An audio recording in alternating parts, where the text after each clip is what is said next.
Happy Monday. I'm getting a call here. Hello? Hey, I'm your biggest fan. Been watching you forever. You're the best. Thanks, but how did you get this number? I guessed it. I put in 1-800-HIGH-SKULL, and here you are. Damn it, I knew that was a bad idea. Yeah, so anyway, I was wondering when you'd bring back Best Minecraft Seeds. Yeah, that's done. And where's Manolta, or whatever his name is? Oh, he lives in Toronto now, and we work together. He's fine. Cool. Can you tell me who you think is the coolest person in the whole world? You. The person watching this video. See what I did there? I broke the fourth wall. Now I'm acknowledging the audience, being you. We have fun here. Here's a riddle. What's blue, spins around, and goes really fast? Sonic in a blender. Yikes. Over the years, I've learned that people have no idea how the game industry works. Like, no clue. They just consume. Take a look at this meme I stumbled across. EA and Respawn make a lot of money off Apex Legends, but they would make even more money if they hired more staff, made better servers, reduced event prices, and made bundles worth it. All right, let's tally this up. Spend money on staff, a lot of money. Pay for more servers, charge less for things, include more in bundles. Profit. I laughed out loud when I read this post. The absolute disconnect between real-world economics and video games is astounding. None of this makes sense. Obviously, this person is trying to communicate that they want their game to be better in a variety of ways, but this doesn't add up. I often talk about games that wouldn't work today, and sometimes people misunderstand that. You can make any game today. Go make it. It's easier now than it's ever been to create a video game. People might even play it. But would a AAA company make Dead Rising 1 exactly as Dead Rising is today? No. There are multiple blockers along that path preventing that. The game isn't very user-friendly, it's super janky and tough to control. It's filled with sexism and general weirdness. Do we really want to kid ourselves in thinking an exact replica of that game would fly today? Again, it could be created. Would it be a hit? Would it be as memorable as that specific place and time where Dead Rising 1 happened? No, I don't think so. I'm surprised how often I have to reiterate this, but the games industry is big. It's a big industry. Last year, 2020, the PC gaming market pulled in an estimated $37 billion. The mobile gaming market, $77 billion. Once something starts making that kind of money, everything changes. Oftentimes, art is sacrificed and greed takes over. But that's an inevitable part of the system that flows into our economy and affects the world at large. A meme asking a video game to charge less and spend more money and make these drastic changes isn't going to bring the video game industry into communism. And look, I'm by no means the authority on game dev, but I've learned a lot in my career. I've been doing this full-time professionally since 2012, a variety of different jobs in the industry, and I've always taken the path towards knowledge and experience. I admit that even relatively recent opinions of mine may have been a bit misguided. I'm still learning every day, and I like knowing I'm wrong about something so I can correct that and better myself and learn more. So with this mindset, it drives me up the wall when I hear some content creator just spitting fiction. In this discussion, I'm by no means taking sides. I'm just a realist. I'm no major capitalist. I think every system has its flaws, but capitalism is king for now. Learn it or fight against it, I don't care. But at least understand what you're talking about, or try to. Capitalism is what makes these games a possibility at all. And sometimes you have to play by its rules. Sometimes those rules are things like microtransactions and game delays. You know what I'm saying? You're smart, you know what I'm saying. What have I been playing lately? I've been playing Drake Hollow with my girlfriend and my sister. It kind of slipped under people's radars. It's on Game Pass. It's a co-op adventure base building thing. You explore environments, separate islands. You gotta like travel across toxic water essentially to get to different islands, loot them, bring loot back to your camp.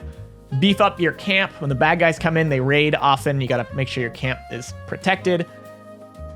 And around the environment, you find drakes, which are, little plant people. They give you buffs, things like fire damage and faster running speed. And your main goal is to find these guys, these drakes, bring them back to your camp, take care of them.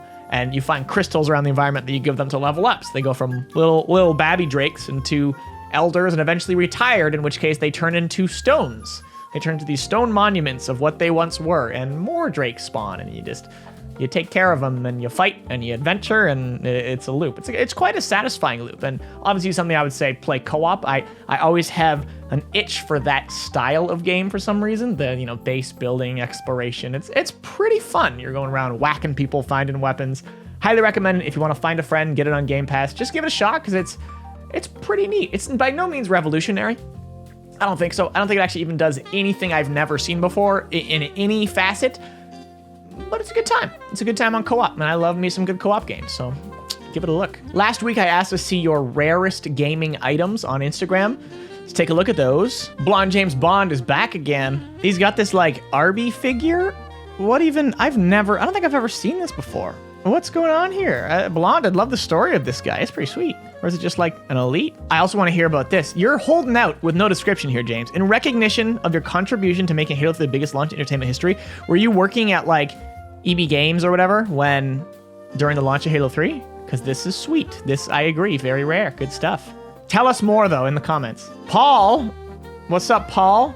He says, first one is in the best shape. It's the Resident Evil 1 long box. That's pretty cool. He's got some Final Fantasy goodies, including a picture signed by Yoshitaki Amano. Let's check this out. Yeah, that's pretty cool stuff. I like this. Nice variety here. I like seeing some non-Halo stuff in this group.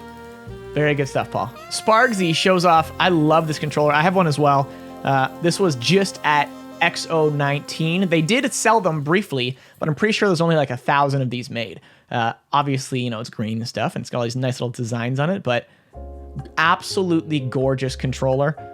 Anyone who happened to let me know in chat and comments if you happen to get one of these, because it's I don't ever want to play with it. It's such a nice controller. He also says, thank you for the Happy Monday videos. I actively look forward to them each week and always brighten my day when I see them upon opening YouTube on Monday mornings. Thanks for watching, dude. Yeah, I won't lie. Sometimes it's tough getting these out every Monday. I've just been so busy. That's why I've been cutting back. But this, it's forcing me to do it. I have to make these. Do you remember these ones? I do remember these ones.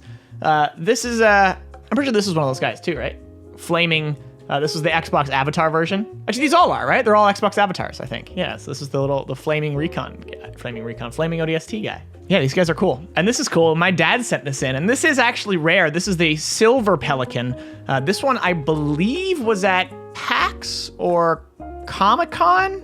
Dunno. I wish he also included it. I'm pretty sure I also gave him the black, long sword or short sword or saber. Was it the saber? I don't know. It was a black one. They always do these cool ships at conventions. The one I keep beside me on my desk here. Silver Banshee. Pretty cool. Mocha Sakalaka just barely squeaking in his rare item.